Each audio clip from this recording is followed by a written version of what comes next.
네, 코하 안녕하세요. 코인 마켓워치 이준호 인사드립니다. 네, 비트코인을 비롯한 주요 가상화폐가 주말 반등에 성공했습니다. 뉴욕 연방준비은행 총재 존 윌리엄스가 기준금리 조정 가능성에 대해 언급하면서 금리 인하 가능성이 높아졌고 이에 영향을 받은 모습인데요. 현재 시장의 흐름과 그 속에 숨은 의미까지 자세한 소식을 코마워, 코벤저스 두 기자와 함께 알아보도록 하겠습니다. 블록체인 투데이 이윤주 기자 그리고 블록스트리트 최주은 기자 나와주셨습니다. 어서 오십시오.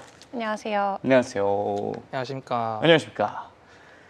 네, 본격적인 이슈 확인 전에 오늘의 암호화폐 시장 전반적인 흐름부터 살펴보겠습니다. 뉴스메타의 키보드 차트를 통해 알아봅니다. 네, 먼저 시장 전체의 흐름을 보여주는 키보드 토탈 라인 차트입니다. 단기 추세선인 이 주황색 RSI 라인은 상승을 하고 있습니다. 계속해서 꾸준히 상승하고 있고 또 장기 추세선인 초록색 시그널 라인 같은 경우에는 RSI 라인 따라서 상승하고 있습니다. 이로써 장단기적으로 상승 시그널을 보여주고 있다. 이렇게 말씀드릴 수 있겠고요. 네, 다음은 비트코인의 시가총액 점유율을 뜻하는 비트코인 도미넌스 확인해 보도록 하겠습니다. 현재 58.45%입니다. 금요일 방송 때 58.3%였는데 그때보다는 상승했고요. 비트코인의 점유율이 현재 아직까지 높다 이렇게 말씀드릴 수 있겠습니다. 이어서 USDT의 시가총액 점유율을 보여주는 테더 도미넌스 확인해 보도록 하겠습니다. 6.2%, 좀 여전히 높은 편입니다. 테더 도미넌스가 여전히 높아서 암호화폐 가격에 부담을 주고 있다. 시장 자금은 안전자산 쪽으로 여전히 이동하고 있다. 이렇게 해석할 수 있겠고요. 네, 다음으로 중장기적 관점으로 암호화폐 시장에 점수를 주는 키포인트 스코어 확인해 보도록 하겠습니다. 38.25%로 이 파란색 선 라인을 갈랑말랑 하고 있습니다. 그래서 중장기적으로는 횡보하고 있다 이렇게 볼 수 있겠습니다. 그리고 단기적 관점의 라이브 키포인트 스코어 같은 경우에는 마이너스 4.34%입니다. 금요일 저녁 1.44%보다 하락했고요. 단기적 관점으로도 횡보세가 전망이 된다는 점 참고하시기 바랍니다. 네, 이렇게 해서 뉴스메타의 키보드 차트를 통해 암호화폐 시장의 전체적인 흐름을 살펴봤습니다. 전해드린 내용은요, 매매 시 참고용으로 활용하시고 투자 판단은 신중하게 접근하시기 바랍니다. 네, 본격적으로 주요 코인 소식 알아보도록 하겠습니다. 먼저 비트코인입니다. 지난주 8만 달러 아래로 내려가는 건지 아닌지 좀 조마조마했는데 어제 다행히 반등에 성공을 하면서 8만 5천 달러대 하나로 1억 3천만 원대를 회복했습니다. 주 기자. 이 오프닝에도 제가 언급을 했지만 금리 인하 가능성이 높아진 것이 좀 호재로 작용했다면서요? 네, 맞습니다. 네. 사실 주말에 이 팔자가 깨지는 건 아닌가 굉장히 조마조마했거든요. 네. 딱 8만 달러를 찍고 다행히도 반등을 해주면서 한때 8만 7천 달러까지 가격이 웃도는 모습을 보였습니다. 네. 전반적으로 하락 추세이긴 하지만 그 안에서의 변동성이 연일 커지고 있는 모습은 계속 포착이 되고 있는 상황인데 앵커님께서 언급 주셨던 대로 이 금리 인하 기대감이 결국 시장을 다시 한번 살려놨습니다. 네. 이 꺼져가는 불씨가 조금 살아난 만큼 다시 활활 타오르길 좀 기다려봐야 될 것 같은데 그렇죠. 연은의 연준의 거의 2인자라고 불리죠. 윌리엄스 총재가 단기 금리 인하 가능성에 대한 언급을 했습니다. 지금 네. 12명 연준 의원 중에 파월 선생님 빼고 이제 나머지 11명 중에 5명은 인하하자, 그쵸. 6명은 인하 안 한다거든요. 네. 여기서 이제 파월이 누구 편에 어떤 표를 던져주나가 굉장히 중요한데 네.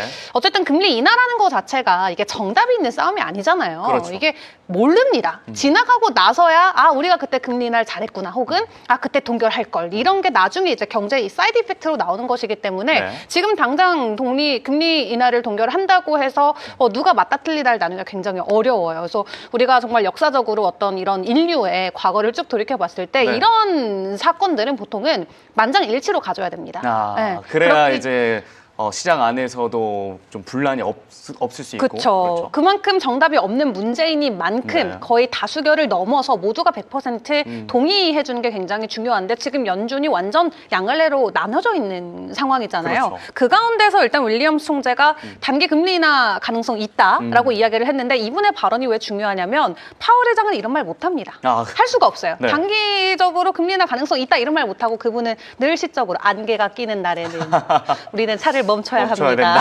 이 정도 표현만 그쵸? 하시는 분이기 때문에 사실상 윌리엄스 총재가 해준 이 발언 자체가 파월 의장의 의견이라고 봐도 무관하다라고 아, 그렇게 본다고요? 그럼요. 오. 라고 분석하는 외신의 글들을 전 봤습니다. 그러니까 그래요? 그 정도로 이 인자로 오. 굉장히 파월 의장과의 좀 의견 일치가 네. 지금까지 늘 많이 맞아왔기 때문에 그쵸. 윌리엄스 총재의 이런 발언은 사실상 파월 의장의 말을 대변해 준 거 아니냐라고 이제 우리는 생각해야죠. 그렇죠. 네, 그래야 긍정적으로 봐야 되니까. 롬을 계속 외칠 수 있으니까. 그럼요. 네, 그래서 저도 거기에 한 표 던지고 싶고요. 네. 상황이 이렇다 보니까 이 기준금리 인하 확률이 아주 갑자기 무슨 점핑을 이렇게 뻥튀기가 그러니까요. 확 됐어요. 40%까지 내려왔다가 네. 70% 넘었습니다. 네, 39%까지 내려간 이 인하 확률이 지금 73%까지 급등하면서 이게 그대로 코인 시장에 그대로 좀 반영이 되는 모습이 나오고 있습니다. 네. 잘 부탁드리겠습니다.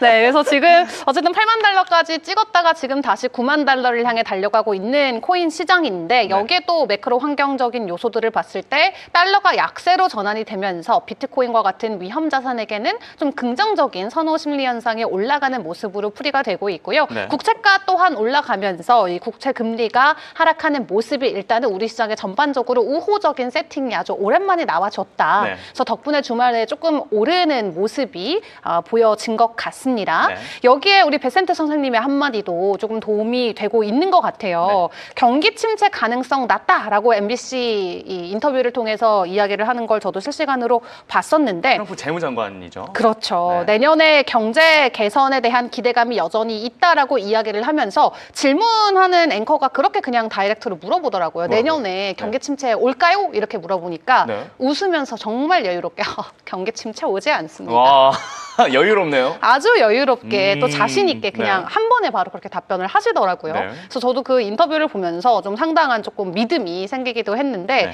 일단 베센트 장관이 이야기해 준 것처럼 오히려 경기 침체보다도 미국의 경기는 계속해서 호황기를 맞이할 것이다 라는 발언들이 나왔고 뿐만 아니라 케빈 에셋도 또 다른 폭스 인터뷰를 통해서 이야기를 해줬던 게 네. 앞으로 이제 지금 계속 리쇼어링 정책이 트럼프 정책 들어서 계속 일어나고 있기 때문에 네. 제조 쪽으로 역량이 늘어가고 때문에 고용도 회복을 보여줄 거고 고용이 회복되면은 결국 그 나라의 경제가 살아나는 것이기 때문에 지금 트럼프 주변의 주요 경제 인사들은 모두가 내년에도 미국 경제는 아주 좋을 것이다라고 이야기를 하고 있습니다. 네. 다만 시장이나 유권자들의 심리는 그렇지는 못합니다. 그냥 일단 트럼프 최측근들은 항상 일단 좋다고 해야죠. 그쵸. 일단 안- 좋다고 해야죠. 안 어떡해. 좋다고 얘기하는 거면 뭐 내년에 그러니까요. 그 부통령 대신 네. 해서 나갈 것도 아니고. 그러니까요. 그쵸. 일단 좋다고 해줘야 되는 일단, 거긴 네. 한데 일단 시장 참여자들 그리고 유권자들의 반응은 사실 나뉘고 있기는 합니다. 네. 이 유권자들 3분의 2가 지금 트럼프 행정부로 인해서 뭐 어떤 경제 성과라든가 생활비 문제 이런 부분이 기대에 못 미치고 있다라고 답변을 했다고 하고요. 네. 그렇기 때문에 일단 시장에서는 좀 뭐 엇갈리는 반응들은 있지만 주말 사이에 좀 주요 인사들의 발언이 시장에는 긍정적으로 작용이 된 것 같다. 그래서 조금씩 큰 폭은 아니지만 영차 올라가고 있는 그쵸. 비트코인이다 설명을 드릴 수 있겠습니다. 네. 자 그렇다면 조금 비트코인 쪽으로 눈을 돌려서 이 비트코인과 관련된 주요 이슈들은 어떤 것들이 있었는지도 하나하나 설명을 드려보도록 할 텐데 네. 우리 부자 아빠가 또 대량으로 파셨어요. 왜요? 기요사키 선생님께서 네. 지금 비트코인을 대량으로 매도를 했는데 원화 기준으로 한 33억 원 정도 34만 원. 네, 현물화를 했습니다. 근데 네. 이분 같은 경우는 정말 초창기 투자자시기 때문에 네. 비트코인의 평균 단가가 6,000달러입니다.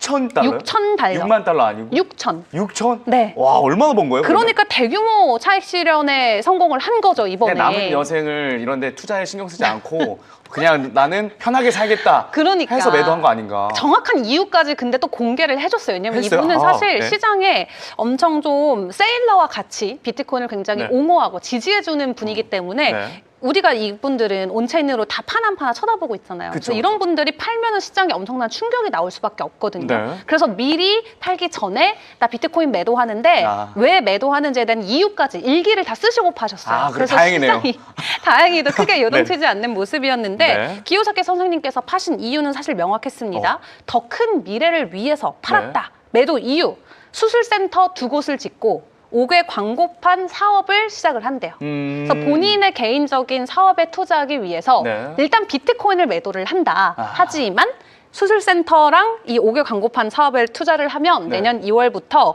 비과세 기준으로 뭐 27,000달러씩 계속해서 수입이 들어오시나 봐요. 네. 이제 그걸 가지고도 다시 비트코인에 비트코인 재투자할 수 있다. 아. 그래서 내가 비트코인에 대한 뭐 미래를 이제 부정하고 이런 게 아니라 내가 비트코인을 더 많이, 더 안정적으로 투자하기 위해서 일단은 내 개인 사업에 먼저 투자를 하려고 매도를 했다라고 일단은 뭐 변명의 글을 올려주셨습니다. 네, 이 그렇기 때문에 기요사키님께서 만약에 진짜 비트코인은 이제 앞으로 가망이 없다 아유, 이랬으면 큰일 주말에 났죠. 빡 밀릴 뻔했는데 그렇죠. 그런 게 아니거든요. 그런 게 아니었습니다. 그래서 장기적으로 여전히 초강세다라고 하면서 최근에도 어떤 전망 주셨냐면 비트코인 개당 가격 25만 달러. 아, 25만 달러. 25만 달러. 그래서 두 배가 넘네요, 또? 2배 넘죠. 여전히 높은 가격대 전망과 함께 일단 본인은 네. 내 사업을 위해서 어쩔 수 없이 팔지만 I'll be back. 근데 25만 달러를 외칠 거면 그냥 사업하지 말고 그냥 들고 있지. 들고 있으면 더 수익 나는 거 아닌가 싶기도 한데. 그러니까요. 네. 근데 뭐 부자 아빠, 가난한 아빠는 이런 선택을 하셨더라고요. 돈이 그래서 다가 아니라는 그런 느낌인 것 같기도 합니다. 이제. 그래서 기요사키의 이런 매도 움직임에도 불구하고 사실 시장에 큰 영향은 없었다라는 네. 거 최종적으로 말씀을 드려야 될 것 같고, 그리고 우리 세일러 형님 같은 경우도 여전히 지지 않는 상남자의 모습을 계속 보여주고 있습니다. 네. 사실 일요일이면 이제 스트래티지 차원에서 비트코인을 매수하겠다라는 그 오렌지 닷 사진을 올려야 되는데 이번 주말에는 그 오렌지 닷 사진이 안 올라왔어요. 아, 그 대신 그래요? I won't back down 이라는 글을 적으셨는데 네. 나는 결코 물러서지 않겠다. 그러니까 계속해서 매수하겠다라는 거죠. 네. 집진남. 그래서 오늘 상남자. 개장하고 나면은 뭐 네. 추가적으로 매수를 해줄지 않을지는 모르겠지만 네. 일단 이번 사이클 중에 우리가 뭐 조정의 일부 기간을 지나가는 것이지 네. 나는 여기서 물러서지 않는다라고 이야기하면서 이 장기 보유의 관점 그리고 축적 의지를 다시 한번 반복해주는 그런 모습을 보여주기도 했습니다. 네. 그래서 주요 인사들이 뭐 거시적인 상황에서도 그렇고 우리 내부적으로도 그렇고 시장에 대한 믿음을 계속해서 키워갈 수 있는 발언들을 해줬지만 네. 사실 온체인적으로 봤을 때 좀 불안한 요소들 아직도 남아 있기는 합니다. 아, 있어요? 네. 지난주에 제가 최대 매도 주체 채굴자 집단이다 말씀을 드렸었잖아요. 네. 이 채굴자들이 앞으로도 좀 계속 매도를 할 수밖에 없는 그런 상황에 놓여 있는 것 그 같습니다. 채굴기를 돌리기 위해서 돈이 필요하다면서요? 맞습니다. 아. 그렇기 때문에 그 채굴자들은 사실 네. 채굴의 수익성이라고 불리는 해시레이트가 굉장히 중요하거든요. 네. 근데 이 해시 프라이스가 지금 34.49달러까지 내려가면서 네. 사상 최저치까지 내려갔습니다. 아. 그러니까 내가 비트코인 하나 채굴해서 네. 남길 수 있는 돈에 대한 비중이 역사상 최저라는 거거든요. 아, 이윤이 안 남네요. 네, 오히려 아. 비트코인을 채굴하기 위해서 내 골수까지 빼줘야 되는 그런 그쵸. 상황으로 와버린 거예요. 비트까지 매도해서라도 이거를 운영을 해야 메꿔야 되는 되는 어. 그런 상황이 오다 보니까 일단 해시 프라이스도 몇 주 만에 50% 이상 폭락이 된 상황이고 역사적인 패턴과 비교를 해보더라도 네. 그 중국이 이제 아예 채굴 마이닝 금지했었던 게 20년도 넘어가면서부터였는데 그때보다도 지금 해시레이트가 더 악화돼 있는 상황이고 22년 비트코인 약세장보다도 더 급감한 상황. 그래서 이 노란 색깔의 라인을 보시면 거의 바닥 최저치까지 내려와 있습니다. 네. 이렇게 채굴자들의 해시 프라이스가 내려가게 되면은 이 사람들이 현금을 막 쏟아 부어서 이거를 메꿔야 되는데 다 메꿀 수가 없기 때문에 네. 본인들이 보유하고 있는 비트코인을 계속 시장에 내다 팔 수밖에 없는. 그래서 그때 기관들 그리고 리테일 투자자들이 매도했던 거 5배 이상으로 채굴자가 팔았다 말씀드렸었잖아요. 그쵸. 그런 현상이 당분간은 계속 이어질 수가 있겠습니다. 네. 그래서 수익이 안 나는 이제 이런 구조에서 채굴자들이 얼마나 버틸지가 굉장히 중요한데 이 채굴 사업에 또 몸을 담고 있는 대표적인 인물 중에 이 트럼프의 아들들을 우리가 또 떠올려 볼 수가 있죠. 에릭 트럼프. 에릭 트럼프 네. 맞습니다. 근데 에릭 트럼프도 네. 본인이 채굴로 사업을 하고 있는데 굉장히 어려운 시기잖아요. 그쵸. 최악의 시기인데요. 채굴 이거 사업 접어야 될 시기 아닌가요? 지금 접어야 될 시기인데 네. 정말 이분도 역시 이런 분들이 성공하시는 것 같습니다. 아, 그럼에도 욕심 있게. 불구하고 지금이 매수 시기다. 지금이 비트코인 투자하기 제일 좋은 날이다라고 그래요? 최근에도 또 발언을 했습니다. 그러면서 비트코인이 우리 시대 최고의 자산이다라고 칭송하는 발언을 인터뷰를 통해서 전해오기도 했고요. 네. 동일하게 세일러랑 똑같은 입장입니다. 그냥 우리가 상승 추세에 있는데 그 상승장 안에서 아주 자연스러운 조정일 뿐 뭐 시즌이 종료다 이제 이런 표현들은 맞지가 않고 네. 아주 장기적으로 우리가 쭉 올라가는 우상향 시장 안에서 그냥 자연스럽게 나오는 조정일 뿐이다라고 이야기하면서 보여주면서 앞으로도 ETF라던가 기관 쪽의 자금 유입이 강화되면서 네. 상승 구조는 더욱더 강화될 수 있겠다라고 자신 있게 이야기를 했습니다.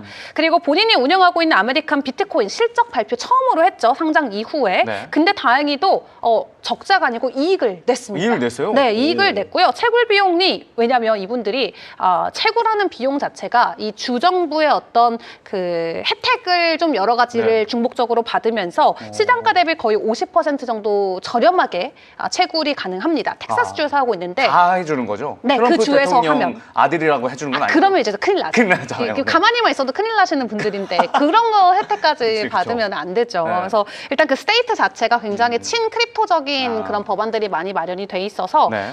이 채굴장들이 현재 텍사스주 기반으로 굉장히 저렴한 가격대 운영 전력비라던가 이런 비용이 네. 굉장히 원래 소비가 많이 되는데 아주 시장가 대비해서도 절반 정도밖에 되는 비용을 내지 않는 상황에서 네. 채굴을 열심히 해서 일단은 첫 번째 분기 수익은 잘 만들어 준 것으로 흑자. 보여졌습니다. 네. 그래서 지금 어느 정도로 에릭 트럼프의 역량이 커지고 있냐면 지금 그 여러 가지 채굴장 중에 한 시설은 아예 네. 비트코인 전체 해시레이트의 2%를 담당할 만큼 한 시설이? 네, 결코 적지 않은 비트코인 채굴을 이어가고 있는 것으로 확인이 되고 있습니다. 네. 그래서 일단은 센티먼트가 약간은 주말 사이에 좀 반등을 해주는 모습이 나와서 이번 주에 나오는 주요 지표들이나 발언들 좀 잘 체크를 해보면은 그래도 비트코인이 다시 영차 올라가주는 모습을 기대해봐도 괜찮지 않을까 생각이 듭니다. 맞습니다. 이렇게 해서 비트코인 이슈 살펴봤는데요. 사실 이번 주에 11월 25일인가요? 마이클 버리가 큰 날이 온다라고 했는데 저는 그게 지금 가장 제일 걱정이거든요. 그래서 이 위험만 넘으면 지금 비트코인 모멘텀 좋으니까 좀 상승을 앞으로도 기대를 해봐도 좋을 것 같기도 합니다. 네, 훈 기자. 네네네.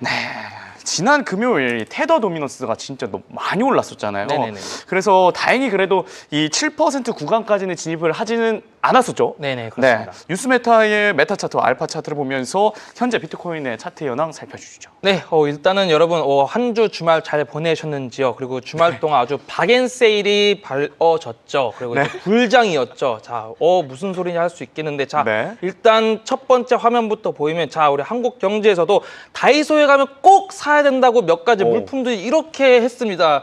두뇌를 위해서, 마음을 위해서. 자, 여러분.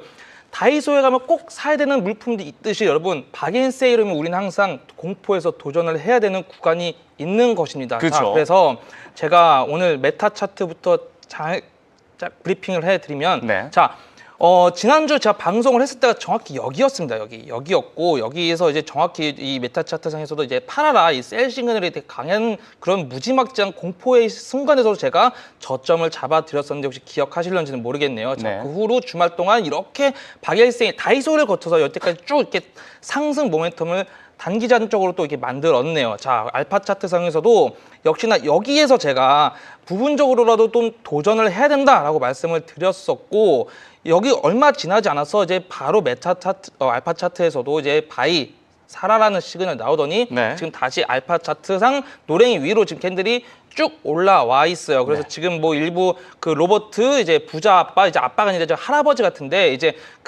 이런 분들 부분적으로 파는 분들도 나오고 그렇고 있어요. 자, 네. 그리고 키보스코어에서도 지금 여전히 이 3주 이후의 어떤 예측치가 지금 다시 또 이렇게 긍정적인 시그널을 보여주고 있네요. 자, 그러면 도대체 지난주에 우리 이 훈둥이 기자는 어떤 말씀을 제가 했던 건지 네. 다시 복기를 해 보겠습니다. 훈둥이 기자가 주은 기자님 말씀하시는 거죠? 예, 그렇습니다. 자, 본인의 제가 운동이라고. 오늘 하얀색 입고 와가지고 자, 테더 도미넌스에서 정확히 네. 제가 이렇게 말씀을 드렸었어요. 네. 자, 일단은 이 주봉 차트로 봐야 된다라고 계속 말씀을 드렸고 이 구간 그리고 이 구간 그리고 이렇게 마지막을 잡았어요. 자, 여러분 여기 구간을 넘지 않으면 좋지 않다고 말씀을 드렸었고 그에 대한 대응책으로 제가 여기를 잡았어요. 자, 정확히 여기서 쭉 빠진 거 볼 수 있죠. 네. 자, 그래서 이런 부분에서만 잘 공포해서 여러분 제가 도전하라고 말씀하셨던 부분이 바로 이런 부분이에요. 자,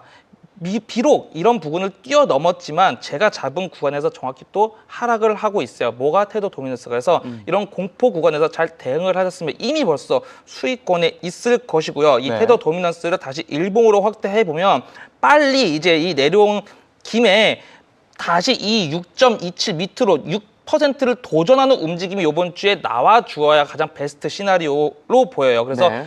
높은 확률로 지금 나와줄 것으로 보이는데 제가 여기 또 추가적으로 코멘트를 달아놨어요. 이 6%가 빠져주면 가장 베스트지만 여기가 이번 달에 또 가장 중요한 지금 저항대로 또 작용하고 있어요. 그렇기 때문에 여기를 이제 주봉적으로 안착하면은 조금 더 애매해질 수 있겠다. 그렇지만 여러분 전혀 벌벌 떠실 필요가 없는 게 네. 잘 코마오 따라오신 분들에는 이미 여기서부터 수익권이기 때문에 여기서 저항 맞는지 아니면 뚫는지 체크하시면서 나머지 이득분을 차익 실현하시면 되는 것입니다. 자, 그러면 다시 이제 또 주봉 시나리오 가기 전에 자, 원화 차트에서 자, 여러분 이미 지난주만 하더라도 우리 중케가 이렇게 벌벌벌 떨고 있었죠. 네. 근데 오늘 우리 중케 오프닝 표정 보시면 아시겠지만 되게 밝습니다. 그래서 중케의 표정이 네. 오늘 시장 모든 것을 표현한다라고 해도 과언이 아닌데 네. 자, 그때 제가 말씀드렸던 게 이 원화 차트상 이 파란색 선 뚫어져서 중케가 이렇게 유유 울고 있는데 여기를 다시 잡아먹는 움직임 나와주어야 한다고 했습니다. 정확히 지금 나와주고 있고 자, 그래서 주봉 차트 가시면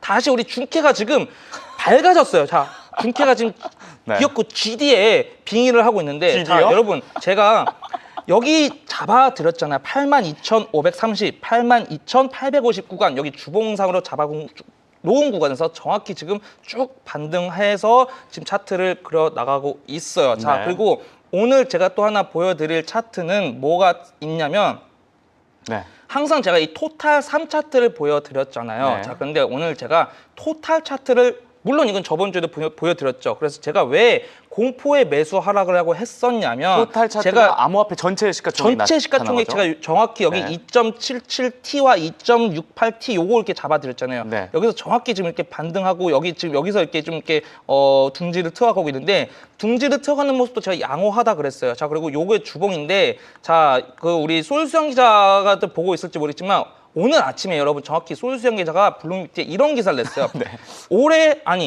다음 달 금리 인하 확률이 다시 70%에 육박했다. 그쵸. 자, 그래서 날짜 시각 보시면 여러분 11월 24일이잖아요. 자, 근데 요거 차트 제가 여러분 다시 이게 좀 확대해 볼게요, 여러분. 이거 이렇게 4시간 봉, 1시간 봉으로 여러분 이거 확대하면 여러분 토탈 자, 차트를? 네, 이 토탈 차트를 여러분 사실 제가 미리 알려드렸어요. 네. 자, 여러분 아까 방금 보여드린 솔수영 기자가 쓴 기사 오늘 나왔고 이거 방송했을 때가 여러분 여기였어요, 여기. 자, 21일 6시 방송 끝날 때, 자, 끝나고 나서도 사실 우리 코마오 웰컴이한테 다시 기회를 줬어요, 이렇게. 그래서 이런 것만 잘 체크하셨어도 이미 이렇게 수익을 벌어가실 수 있다라고 말씀을 드리고 싶고요. 네. 자, 그리고 다시 이제 일봉 차트 돌아와서 제가 미리 말씀드렸던 구간 일봉 차트상 가격대에서도 여기 82,360달러 그래도 지키면서 반등해줬고 이제부터 뭐가 중요하냐 여러분 제가 앞서서 예전에 이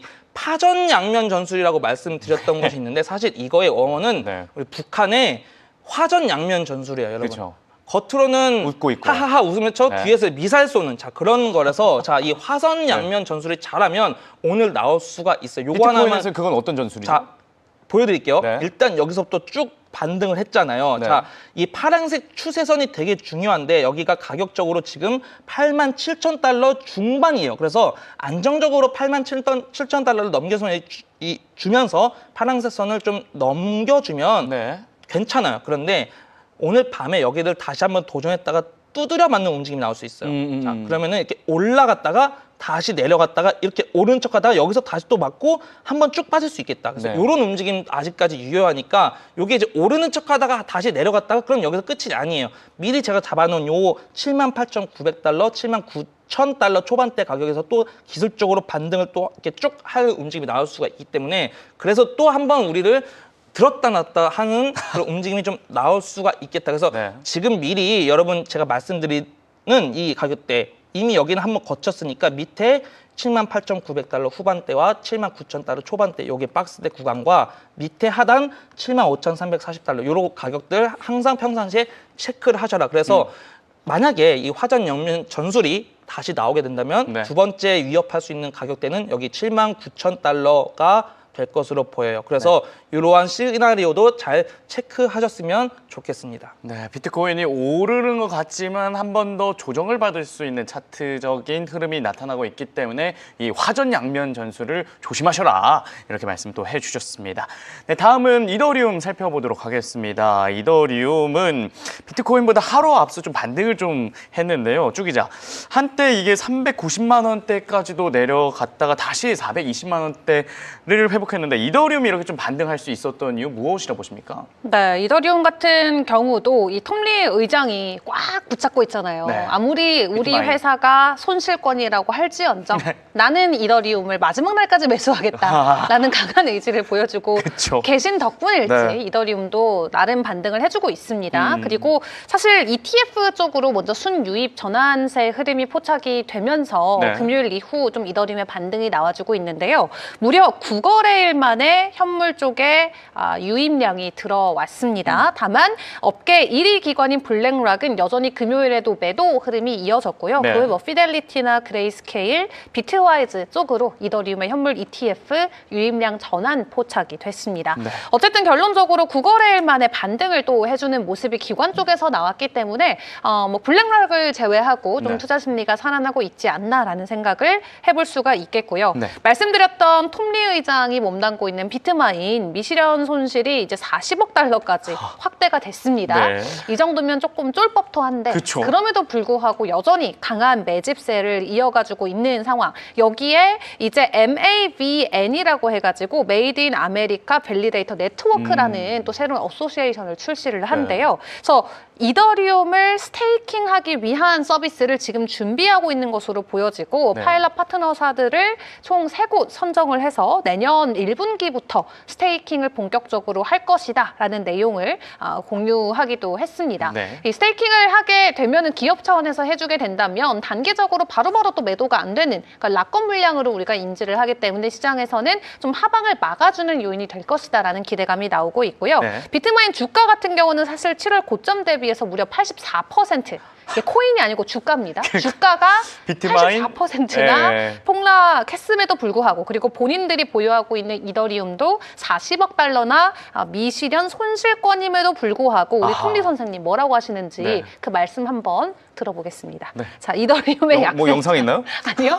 제가 말씀드릴 건데요. 깜짝 놀랐어요. 그 정도로 우리가 경건하게 이렇게 손실을 보고 있음에도 네. 불구하고 이분은 도대체 어떤 생각으로 이 홀딩을 이어가고 추가 매집을 하고 있는지 너무 궁금해요. 너무 궁금하잖아요. 일단은 이렇게 이야기를 하고 있습니다. 우리 지난 2022년 FTX 때도 유동성 부족으로 인해서 시장에 엄청난 급락이 나왔었잖아요. 네. 그래서 유동성 충격으로 인한 가격 하락일 뿐이다라고 이야기하면서 우리가 지난달 10일에 한번 대규모 청산이 있어서 그때 시장이 크게 흔들렸고 역대 최대 일일 손실폭이 나왔지만 결국에는 유동성만 회복되면 이더리움 가격은 오를 거다. 그러니까 앞에서 에릭 트럼프 말씀하신 것처럼 네. 지금이야말로 매수의 매수하기 최적의 기회다. 기회다. 날 좀 탈출해 다오 매수해가지고 이런 거 아닌가요? 속마음은 이제 거기까지 있겠죠. 그쵸. 거기까지. 근데 그 말을 하지는 못하고, 못하죠. 그 거기까지 말 못하고 네. 본인은 아주 자신 있게 자신 여전히 있게. 이더리움에 대한 매수 의지를 여전히 피력을 하고 있는 상황입니다. 네. 그리고 여기에 또 추가적으로 도움이 됐던 건 고래들의 움직임이었습니다. 최근에 바이낸스에서 24,000개가 넘는 이더리움이 고래 집단에 의해서 매수되는 체결 움직임들이 포착이 됐고요. 네. 해당 고래 같은 경우는 24,000개 이더리움을 추가적으로 매집해 줌으로써 총 보유량 거의 50만 개 되는 물량을 보유하게 됐다고 합니다. 그리고 최근에 이 아베 쪽으로 입금을 시켰어요. 디파이 플랫폼 쪽으로. 그래서 6만 개 이더리움의 바이낸스에 있던 거를 아베 쪽으로 입금을 하면서 디파이 쪽에서 이제 계속 이제 뭐 예치도 하고 이자 농사도 하고 하기 위해서 이체를 시킨 게 확인이 됐고 추가적으로 어쨌든 고래들 그리고 기관들 그리고 이더리움을 강력하게 매집하는 DAT 기업들도 변함없이 일단은 저점에서 담아가자라는 추세들이 나오면서 네. 전반적으로 시장에 대한 심리가 조금 회복이 되고 있는 것 다행히 같습니다. 기관들이 계속 좀 팔려고 하는 움직임 움직임도 있었잖아요. 있었죠. 근데 다행히 그걸 다시 돌려놓음으로써 네. 이더리움 가격에 긍정적인 영향을 줬네요. 네, 그렇습니다. 그리고 이게 파생 상품이랑 온체인 쪽에서도 조금 이런 조짐들이 포착이 되고 있는데 네. 이 선물 펀딩 피 같은 경우는 기존 4%대에서 6%까지 올라오면서 파생 상품 쪽으로도 조금 거래량이 붙는 모습이 나옵니다. 네.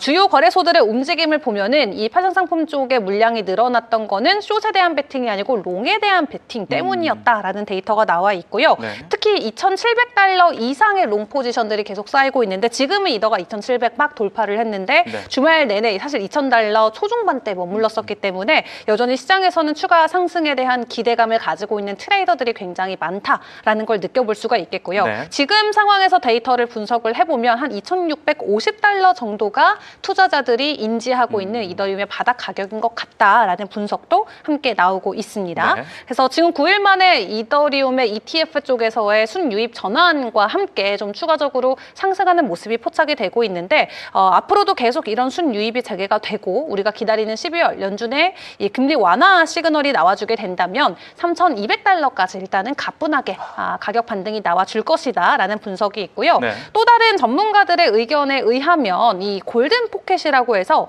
2,600에서 2,800달러대가 정말 중요한 지지 구간이다라는 분석이 있어요. 그래서 루카라는 전문가 같은 경우는 이 골든 포켓만 이탈하지 않으면 상승에 대한 시나리오는 여전히 유효하다 하는데 지금 2,700달러 선 이더리움 지나가주고 있는 상황이고 테드 필로우 전문가 같은 경우도 2,800달러 돌파를 해주게 된다면 이제 그대로 3,000달러까지 갈 수 있는 가능성이 열려 있다라고 이야기를 하고 있습니다. 네. 지금 2,795달러 선 이더리움이 지나가고 있는 상황인데 2,800달러 이후에 3,000달러 재돌파까지 가능할지 이번 한 주 함께 지켜보시면 좋겠습니다. 네, 이렇게 해서 이더리움 온체인 데이터 저희가 확인해 봤고요. 홍 기자. 네네네.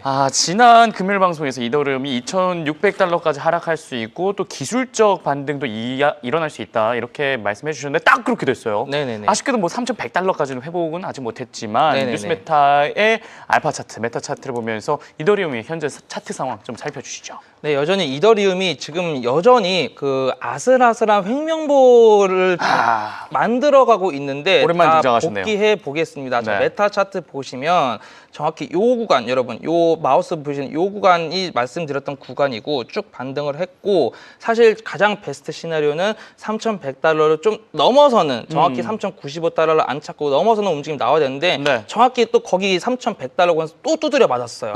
두드려 맞아서 지금 또 보시면은 또 핑크빛 이 핑크선을 또 지금 캔들이 이탈하려고 말락하고 있는 모습을 네. 또 보여주고 있어요. 그래서 언제든지 다시 또 되돌림이 나올 수 있겠다라는 거 유념하셔야 되겠고요. 네. 알파 차트 와서도 그나마 좀 이거는 그나마 좀 그림이 좋아 보이는 것이 그래도 이게 쭉 보시면은 이 노란색 위에 있을 뿐만 아니라 이 노란색 이 알파 차트 이 알파 라인이 그래도 좀 아래에 와 있어요. 그래서 사실상 이 선 자체가 좀 앞으로 추가적으로 위로 솟아오를 그런 그림이 보여지는데 빨리 솟아오르려면 제가 계속 말씀드렸던 첫 번째 3,095달러나 3,100달러를 좀 빨리 안착을 해 주어야 돼요. 자, 그리고 그 전에도 물론 중요하게 도달해야 될 가격이 있는데 잠시 후에 알려드릴 것이고요. 자, 네. 그리고 이 이더리움은 오늘 좀 제가 말씀드리면서 왜냐면 이더리움이 이 알트코인들을 또 이끌잖아요. 그래서 제가 차트 하나 또 하나 갖고 왔어요, 여러분. 뭐냐면은 앞서 토탈 3, 토탈에 이어서 이번에는 뭐냐면 네. 토탈 3이 비트랑 이더를 뺀 나머지잖아요. 그쵸. 토탈은 전체 시총이잖아요. 그쵸. 여기 좀 보이시는 여러분 그 아더스라고 이렇게 적어져 있는데 여기 아더스. 여러분, 네, 이렇게 여기 안 보이시나요, 여러분? 네. 이거 이게 트레이딩 뷰에 그냥 그 영어로 아더스 그냥 OTHERS 이렇게 치면 나와요. 네. 그 아더스 가 단어 다 아시잖아요. 요거는 뭐냐면 이 전체 시총에서 상위 10위를 뺀 거. 그러니까 전체 시총에서 상위 10위 뺀 거. 네, 그러니까 잔챙이들, 잔챙이들. 자, 여러분 이 차트가 왜 중요하냐면 잔챙이 여러분, 코인. 자, 여러분 그래도 제가 왜 거듭 강조해서 올해가 이더리움의 해라고 말씀드렸고 네. 이 차트 보시면 이게 주봉 차트거든요. 이 주황색 선이 매우 중요한데요, 여러분. 네. 여기 위에 있을 때마다 한 번씩 이제 쏟으면서 미친 듯이 알트코인 불장 왔었어요. 여기도 그리고 불장 끝나고 2021년 지나고 알트코인 뭐 재편 일어났다는 소리 2022년에서 많이 들려오고 쭉 내려와서 여기 다시 또 거치고 쭉 올라서 미니 불장 오고 또 미니 불장 오고 지금 다시 여기 와 있거든요. 그래서 지금 이 구간 매우 중요하다고 제가 계속해서 말씀드리는 것이요. 그래서 왜 제가 계속 도망가지 말아라. 네. 도망차가 아니라 벌벌 떠는 게 아니라 숙명적으로 도전해야 될 구간에서는 깨지더라도 트레이더로서는 도전해야 된다고 말씀드리냐면은 장챙이 코인이 저 주황색 선은 벗어나질 않네요. 그렇죠. 물론 벗어날 때도 있어. 요때가 네. 이제 암흑기였고 지금 거진 다시 왔단 말이에요. 그래서 다시 이 주황색 선의 부근에 왔고 그리고 앞서 보여드렸던 토탈 선도 역시 지금 반등을 보이고 있기 때문에 제가 지금 구간에서는 좀 빠지더라도 차트 변곡점 제가 다 알려드리니까 이런 네. 데서 도전을 해야 된다라고 말씀을 드리는 것이에요. 자, 그래서 이더리움 차트 지금 이 1시간 보면 정확히 제가 그때 이제 2,700달러, 600달러 부분까지 빠질 수 있다고 말씀드렸고 네. 여기서 이제 다시 이렇게 반등 쭉 했거든요. 자, 그러면 앞으로 어떤 움직임이 나와야 되겠냐? 역시 비트코인처럼 이더리움에서도 그 화전 양면술이 또 나올 가능성이 있어요. 근데 이제부터는 여러분 중요한 거 딱 이 선이에요, 여러분. 이게 지금 이더리움 1시간 선이거든요. 이제부터 중요한 선 여러분 딱 요 한 선입니다. 자, 검은색 선 제가 해놨는데 그래서 이 60분 봉으로서 여기서 지금 이렇게 횡명보를 이어가고 있어요. 그래서 언제든지 다시 2,600달러 후반대로 빠질 수 있다. 그래서 여기 이 선에서 다시 지지받고 올라갈 수 있는 그림이 충분히 오늘 밤이나 내일 새벽에 나올 수가 있거든요. 자, 네. 그럼 만약에 이렇게 빠진다고 하면 이럴 때 도전을 해야 되는 것이겠죠. 왜냐면 앞서 숙명적으로. 네, 이렇게 빠지면 이게 60분 봉이라서 또 이제 뭐 아까 슈퍼조님도 이게 뭐 바람 쐬어 갔다 오셨다고 했는데 네. 바람 쐬면 또 모르실 수 있어요. 그런데 요런 가격대에서는 그래도 신경 쓰면서 한번 도전을 해야 되는 구간이겠죠. 자, 그래서 다시 여러분들께 말씀드리면 이 세상에 이치라는 게 있습니다, 여러분. 자, 남들이 떠날 때 무조건 올라가요. 자, 남들이 떠날 때 도전을 해야 그래서 무조건 올라간다. 언제까지? 남들이 박수 칠 때. 자, 그래서 네. 이거 항상 이제 여러분들도 항상 이게 그 마인드셋 인지하셔야 되고 네. 그리고 뭐 이미 위험 장치가 다 사라진 100% 리스크 없는 상태에서 하는 행동, 매수는 오히려 독이 돼요. 그때는 오히려 고점이거든요. 그쵸. 그래서 지금 같은 상황에서도 여러분 주말에 미리 제가 다 잡아드린 구간에서 매수를 도전을 좀 하셨으면 이미 수익권인데 지금 또 들어오는 분들은 분명히 또 이제 지금 이더리움 차트 다시 보시면 이게 지금 메타 차트에서도 지금 다시 빠지고 있잖아요. 그러니까 네. 이렇게 또 마이너스를 겪으실 수가 있는 거예요. 그래서 지금 구간에서 여러분 어떻게 대응을 하셔야 되냐면 일봉적으로 물론 지금 이렇게 미리 그어놨던 파란색 선을 넘어준 것은 다행이나 60분 봉 단기간적으로 아까 말씀드렸던 2,600 후반 중반까지 다시 빠질 수가 있다. 이럴 때 여기를 선을 지키는지 확인을 하면서 그럴 때 이제 분할적으로 도전을 또 하셔야 되는 겁니다. 자, 그래서 그럼 앞으로 이더리움을 다시 신규 진입하시는 분들은 네. 일단 첫 번째는 2,945달러에서 2,950달러를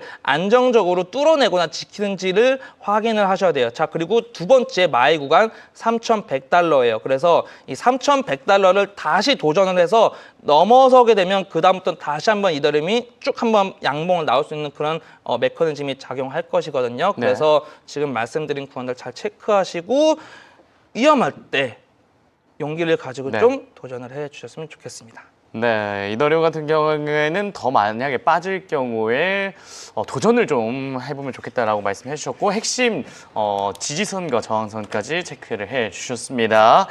자, 이렇게 이더리움 확인을 해봤고요. 세 번째로는 XRP 리플 확인해 보도록 하겠습니다. 한때 리플 지난주 금요일날 제가 너무 힘들었던 게 2일 제가 1시 반에 끝났는데 끝날 때쯤 리플이 2달러 아래로 내려오더라고요. 그래서 너무 힘들었는데 다행히 지금 2달러를 회복을 했습니다. 아직 청산 안 당하셨어요? 아직 안 나왔죠. 아직 안 네, 나와요. 다행히 청산은 안 당했는데 제가 그냥 스스로 청산을 할까 또 싶었지만 버텼습니다. XRP 관련된 소식 네. 전해주시죠. 네, 리플 같은 경우는 사실 조금 반등이 그래도 나름 나와주고 있는 상황이죠. 네. 2달러 선이 저도 깨지는 것처럼 보았을 때 조금 불안한 감이 있었는데 네. 일단은 지금 2.04달러의 가격이 움직이고 있는 상황입니다. 네. 주간 단위로 놓고 봤을 땐 여전히 10% 정도의 가격 조정이 나오고 있는데 그럼에도 불구하고 우리가 리플에 기대할 점은 어떤 것들이 있는지 좀 하나하나 체크를 해보도록 하겠습니다. 네. 자, 일단 안 좋은 소식부터 먼저 쫙 전해드리고 좋은 내용으로 넘어가도록 할 텐데 네. 일단 최근에도 리플 쪽에서의 고래들의 매도세가 좀 어마무시하게 포착이 되고 왜 있습니다. 팔아요? 우리 준호 앵커님도 안 파시는데 그쵸? 고래분들은 그러니까요. 팔고 계세요. 그래서 지금 지난 이틀 동안 네. 약 2억 개 정도의 XRP가 고래발 매도 물량으로 쏟아진 게 체크가 됐습니다. 네. 그래서 추가 하락에 대한 어느 정도 좀 불안감을 키우는 데이터로 체크를 해볼 수가 있는데 네. 원화 기준으로 한 6천억 원 정도 상당히 고래 쪽에서 매도 물량으로 나와서 좀 단기 유동성에는 충격을 줄 수 있을 법한 그런 데이터로 체크를 해볼 수가 있겠습니다. 꽤 많이 파셨네요. 네, 특히 XRP, 리플을 100만 개에서 1000만 개를 가지고 있는 대형 고래들 사이에서 좀 매도 물량이 많이 나온 것으로 보여지고요. 네. 일단 단기적으로 우리가 2달러를 좀 지켜주고 여기서 2.5에서 2.7달러까지 올라갈 수 있는지에 대한 목표가 설정을 해보는 게 중요하지만 네. 2.3달러의 저항선을 뚫어주지 못한다면 1.5달러까지 되려 하락할 수 있는 리스크도 있다고 합니다. 1.5요? 네, 1.5달러요. 네. 근데 저는 사실 0.5달러에 있었던 리플을 그쵸. 몇 년을 지켜봤기 때문에 네. 1.5달러도 저는 말하면서도 오, not bad 약간 이런 bad 인데. 느낌인데 사실 최근에 좀 접근하신 분들 입장에서는 1.5달러 하고 1.5달러? 조금 너무한 놀랄 거 수 있는, 아닌가? 그렇죠. 네. 가격 달 수는 있을 것 같습니다. 네. 자, 근데 어쨌든 고래발 매도 쇼크로 인해서 일단 리플의 가격 당분간은 1.96달러에서 2.2달러 사이의 가격 횡보가 이어질 수 있다라는 가능성이 나오고 있는데 네. 그럼에도 불구하고 우리가 이 XRP 리플에 대한 기대감을 저버리지 말아야 되는 이유는 여전히 이 ETF에 대한 투자 심리가 긍정적이기 때문이다라는 내용입니다. 네. 지금 비트와이즈랑 카나리 캐피탈이 일단 상장을 했죠. 특히 카나리 같은 경우는 첫날에 지금 올해 출시했던 모든 ETF 중에 가장 많은 거래량을 채워가면서 네. 시장에서 당연 주인공 자리에 오른 상황인데요. 중요한 건 이번 주도 다음 주도 계속해서 XRP 현물 ETF가 출시가 된다는 점입니다. 네. 비트코인과는 다르게 SEC가 지금 원 바이 원 승인을 해주고 있어요. 한 번에 모두 다 출시해주지 않고 네. 하나하나 출시를 해주고 있는데 이게 시장에서는 결과적으로 공급 쇼크까지 이어질 수 있다라는 기대감이 있습니다. 오, 네. 그래서 오늘 24일이네요. 네, 오늘 그레이스케일이 이제 신규 ETF, 현물 ETF 출시를 미국 시장 개장 시간에 맞춰서 진행을 해주게 될 거고 프랭클린 템플턴의 출시도 임박한 상황 그리고 21쉐어스 같은 경우도 이제 8A 보고서를 제출을 했기 때문에 네. 승인만 되면은 바로 상장 가능한 상황입니다. 그래서 지금 ETF가 대기를 기다리고 있는 게 4건에서 5건 정도 있는 상황이어서 네. 카나리랑 우리가 비트와이즈뿐만 아니라 앞으로 비트코인도 7개, 8개 운용사가 한 번에 출시를 했었는데 리플 쪽 같은 경우도 지금 6개, 7개 정도 되는 자산 운용사들이 현물 ETF 출시를 해주고 좀 공급 쇼크에 대한 기대감과 함께 가격 상승을 기다려볼 수 있는 구간이다라는 내용들이 있습니다. 카나리만으로는 공급 쇼크를 만들어내기 좀 역부족이었군요. 그게 올해 ETF 1위였잖아요. 근데도, 미국 주식 예. 다 합쳐서. 그쵸. 근데도 가격은 하락했기 때문에 그쵸. 이제 친구들이 도와주면 도와줘야 더욱더 된다. 가능성이 커지지 않을까 하는 기대감이 있는 거죠. 제발 도와줘요. 네.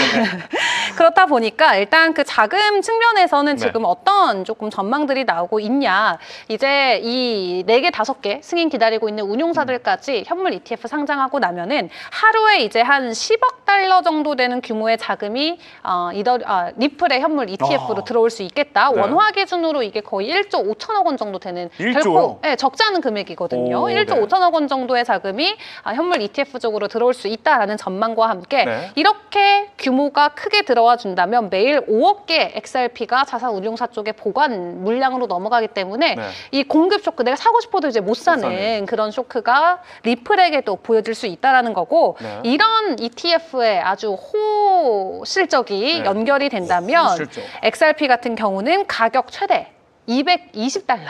저거 근데 제가 아까도 여쭤보려 했어요. 이 PPT가 잘못돼서 0이 22달러인데 잘못 쓰신 줄 알았죠? 그런 줄 알았어요. 220달러의 220달러요? 전망이 있습니다. 우리 늘 놀러와 주시는 XRP 0.01% 보유자이신 XRP님 있잖아요. 네네. 저희 댓글 채팅창에. XRP 많이 네, 보유하고 계시는 그분이 이제 늘 XRP 22달러 가사 외쳐주시는데 네. 지금 장기 시나리오 최대 220달러까지 나왔어요. 220달러요? 지금 리플 가격 2달러. 와우. 근데 저는 레버리지 2배. 오케이. 와. 인생 폈다. 그래서 이 ETF에 대한 기대감 덕분에 일단 리플은 이번 주에 네. 과연 오늘 그레이스케일 현물 ETF 출시와 함께 또 추가 상승을 해줄지 기다려봐야 될 것 같고요. 네. 그리고 스테이블 코인과 관련해서도 재밌는 이 논란이 커뮤니티에서 주말 사이에 나타나기도 했습니다. 한 이용자가 이 XRP를 기반으로 출시되고 있는 스테이블 코인 때문에 오히려 XRP 현물에 매도 압력이 발생하고 있다라는 주장을 하고 있어요. 그래서 네. XRP의 현물 이 스테이블 코인 같은 경우는 어쨌든 1대1 달러 패깅이 되잖아요. 네. 근데 XRP 자체는 패깅되는 게 없고 떨어지면 그냥 떨어지는 거고 오르면 오르는 거잖아요. 네. 그렇기 때문에 이게 사람들이 XRP는 가격 하락이 나오면 사람들이 더 매도할 수밖에 없는 자산이다. 뭐 당연한 거죠. 그건 그쵸, 주식도 그쵸. 같고 코인도 똑같은 거예요. 네. 근데 이제 그런 것을 논쟁의 배경으로 들면서 문제가 있다. XRP는 스테이블 코인 출시가 없어야 오히려 된다라고 악재일 수도 주장을 있다. 네, 하고 있었습니다. 근데 네. 여기에 또 짜잔 하고 XRP CTO인 슈와츠가 등장해서 네. 여기 털복숭이 아저씨 아, 직접 반박을 해줍니다. 이거 애초에 너 생각부터가 잘못됐다. 왜 그렇게 접근을 하냐라고 이야기를 하면서 네. 애초에 가격 하락으로 인해서 XRP를 더 팔아야 된다라는 논리 자체가 성립이 되는 시장이 아니다라고 이야기하면서 XRP 가격이 하락해서 뭐 XRP를 팔 수도 있지만 그 네. 대신 XRP는 다른 수익원들이 존재한다라고 이야기하면서 추가적으로 뭐 에스크로 재설계라던가 매도 제한이라던가 여러 가지 부분에 대한 논의들을 이어갈 수 있겠다라고 반박을 하기도 했습니다. 네. 실제로 XRP 같은 경우는 다양한 부분에서 실사용 사례를 만들고 있는 만큼 스테이블 코인과 관련해서는 우리가 크게 두 가지 자산을 연계해서 생각하지 말아야 된다라고 기술적으로 설명을 해주긴 했는데 네. 어쨌든 이 ETF 출시에 대한 추가적인 기대감과 거래량 증가 소식이 일단은 커뮤니티에서 이번 주 최대 화제가 될 것으로 보여지는데요. 과연 거래량 증가로 인한 현물 가격 상승이 나와줄 수 있을지 계속 저희와 함께 체크를 해보시죠. 네, 이렇게 해서 XRP 관련된 이슈 저희가 살펴봤는데요. 다음으로는 훈 기자. 네네네. 이 지난주 금요일에 무조건 1.848달러를 지켜줘야 하방 압력이 나오지 않을 것이다. 말씀해 주셨는데 다행히 지켜주면서 2달러대까지 회복을 했죠. 네네네. 네, 리플의 이 차트상 흐름 어떻습니까? 네, 우리 고마워 웰컴이 분들 딱 그때 매수 잘 하셨는지 저는 믿고 있어요. 자, 단기적으로 보면 지금 메타 차트에서도 그 부근은 조금 위에서 매수해라, 바이하라고 했지만 여전히 지금 바이하라, 사라라는 시그널이 나오고 있고 네. 그리고 소폭 빠지더라도 지금 다른 코인들에 비해서 리플이 덜 빠지고 있어요. 자, 그리고 이 MACD상에 지금 이 매수의 시기를 거쳐 매도의 시기를 와도 지금 매도세가 상당히 미미한 상황입니다. 네. 자, 그리고 알파 차트에서도 이렇게 지금 주말 동안 이렇게 휘몰아치는 장세 속에서 다시 지금 이 노랭이를 캔들이 떨렁 이렇게 넘어서서 지금 캔들을 형성하고 있어요. 그래서 이격이 있네요. 예, 그런데 지금 이격이 줄어들더라도 지금 여전히 이 노란색 선이 다시 좀 위로 좀 올라갈 수 있는 이런 모습 포지션 좀 보여주고 있고요. 자, 그리고 키보스코 오더라도 자, 큰 폭은 아니지만 여전히 예측치가 이렇게 현재 가격을 위로 상회하고 있어요. 저는 오히려 이 예측치가 너무 큰 폭이 아닌 적당한 이 폭으로 상회하고 있는 거 되게 좋게 보고 있어요. 자, 그러면 여러분 네. 지난주에 제가 분명하게 말씀을 드렸을 때 이렇게 파란색 선, 우리 리플 병장이 장기적으로 부대에 애착이 있어서 말뚝을 박는다고 하더라도 제가 네. 이렇게 잡아드렸어요. 자, 박스 2개 그어드렸거든요. 1.89와 1.848 잡아드렸어요. 정확히 방송할 때가 여기였거든요, 여러분. 방송 끝났을 때도 역시나 기회가 있었어요, 여러분. 이때 잡았으면 여러분 지금 몇 퍼센트 수익일까요? 자, 여기 잡았다. 자, 벌써 몇 퍼센트일까요? 뭐야? 여러분 10%, 13% 수익이에요, 여러분. 자, 그렇죠. 이럴 때 잡기만 하더라도 지금 그리고 또 제가 그때 말씀했던 게 또 뭐가 있었냐면 이 파란색 선이 앞으로 저항선으로 작용할 것이라고 해서 지금 정확히 두드려 받고 있죠. 근데 이런 구간에서 변곡이 가능한 구간에서 여러분 언제 남들 떠날 때 변곡이 발생하는 지점에서 도전을 했으면 여러분 지금 벌써 13% 수익 중인 것입니다. 자, 그래서 네. 앞으로 중요한 것이 무엇이냐? 여기 지금 일단 파란색 선 저항을 막고 있는데 여기서 우리 리플 병장은 이제 리플 하사인가요? 리플 하사는 이렇게 좀 당분간 횡명보를 할 수가 있어요. 횡명보를 하더라도 자, 여기서 이 박스를 다시 터치 안 하면서 요 중간 구간에서 이 양쪽 2달러와 1.848 이 현재 구간 박스 사이에서 횡명보를 이루어 나가는 것이 가장 베스트 시나리오예요. 물론 여기서 횡명보, 네. 다시 지금 이 2.02달러 이 위에 상단 박스대를 지지 삼아서 물론 이렇게 다시 한번 파란색 선을 도전할 수 있는 그런 가능성도 존재하는 것입니다. 자, 네. 그래서 지금 이 두 가지 시나리오. 자, 첫 번째는 여기서 이렇게 좀 다시 박스를 상단 박스 이탈해서 이 중간 값에서 횡명보하는 시나리오가 있고 이 박스를 다시 두 번째는 발판 삼아서 도전하는 시나리오가 있어요. 그래서 그런데 마지막으로는 다시 한번 1.84를 터치하러 올 수는 있겠다. 네. 그런데 이렇게 되면 솔직히 좀 좋지는 않아요. 자, 그래서 요 세 가지를 좀 여러분들께서 항상 인지해 두시고 대응을 해 주셨으면 좋겠어요. 자, 그렇다면 네. 리플을 새로 들어가면 지금 들어가는 아니죠. 이럴 때 들어갔어야 하는 분들이 들어갔을 분들이 이미 여기서 또 차익 실현하고 있기 때문에 1.89달러대 네, 들어갔어야 됐다. 요런 구간대에서 여러분, 요런 구간대. 자, 단기적으로 말씀드리는 거예요. 자, 1.97달러에서 1.95달러 남짓 다가오게 되면 이런 데서는 살짝 다시 한번 담아봐도 되겠다. 물론 이럴 때는 여러분 평단가가 그렇게 좋지가 않기 때문에 수익이 나면 단기적으로 익절하는 그런 대응 전략도 가지셔야 되겠습니다. 네, 이렇게 해서 리플 관련된 이슈까지 살펴봤습니다. 네, 오늘도 쭈 기자, 훈 기자가 정성껏 준비한 소식 모두 전해드렸습니다. 네, 어느덧 11월의 마지막 주가 됐네요. 이번 한 주도 저희 코마모와 함께 해주시기 바랍니다. 저희는 내일 저녁 6시에 다시 찾아오겠습니다. 시청해주신 여러분 고맙습니다.